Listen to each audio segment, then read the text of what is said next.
When it comes to spikes, forget everything you know about volume, okay? Because spikes are just completely different. With volume, you're grabbing really low, close to the root. With spikes, as you saw, I'm grabbing halfway up the lash. Reason being, because I need enough space to dip my spike into my glue. So once I pick up, I grab from halfway up and I dip into my glue first thing. This is going to assure that as I'm pinching the tip, the base stays together. So again, I'm grabbing halfway up and then I'm going to dip and I'm just going to make sure that that base is closed together. Then with my left hand, my tweezers, I'm going to pinch the tip of the fibers closed together.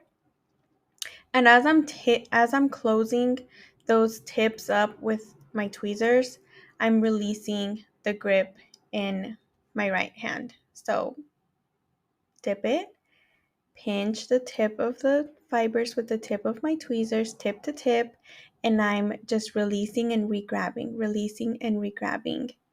You're kind of just playing with the spike, closing it up. Gentle. You want to be gentle. If you're going in too heavy-handed, you will break that spike apart. You will make the lashes just go in every which way direction. So you want to make sure that it's gentle, little gentle pinches. And as you're pinching with one tweezer, you're letting go of the other. But no matter what, that spike is always being held by either your left or your right hand. You never want to just release it and let it fall. You want to make sure that one tweezer, you're just kind of playing with it between your hands, being gentle and pinching. So dip into the glue, make sure that that base is closed together, pinch tip to tip, and then just go back in. I'm removing a little straggler and just go back in and re-grab.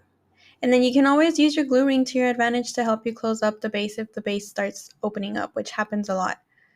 So once again, grab about halfway up, dip it, making sure that you're not dipping it too far in because glue travels upward and you don't want your spike to get stuck to your tweezer. So you have to be careful with how far in you're dipping.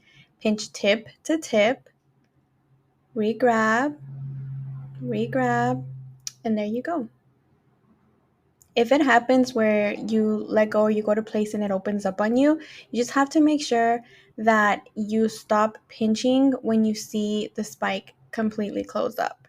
Otherwise, you can think it's closed, but the moment you release the grip, it'll open up on you. That's why it's important to make sure that you're pinching lightly and that it is actually closed. You want to have a very thin base, a very thin tip, but the center is thick. That's going to give your sets the little mountain peaks, just a perfect wisp, but it all depends on the type of spikes you're creating.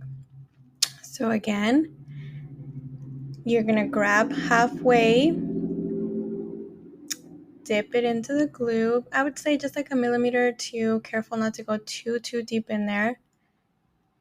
Pinch the tip, re-grab, pinch the tip, re-grab, pinch the tip. If you're pinching the tip and you're not releasing your right hand, you're not going to do anything. You need to make sure that you're releasing your right hand when you're pinching the tips. Otherwise, you can pinch for dear life, but if you're holding that tweezer tight, you're not letting those fibers close up. So be careful with that. And there you have it. That is how I create my handmade spikes.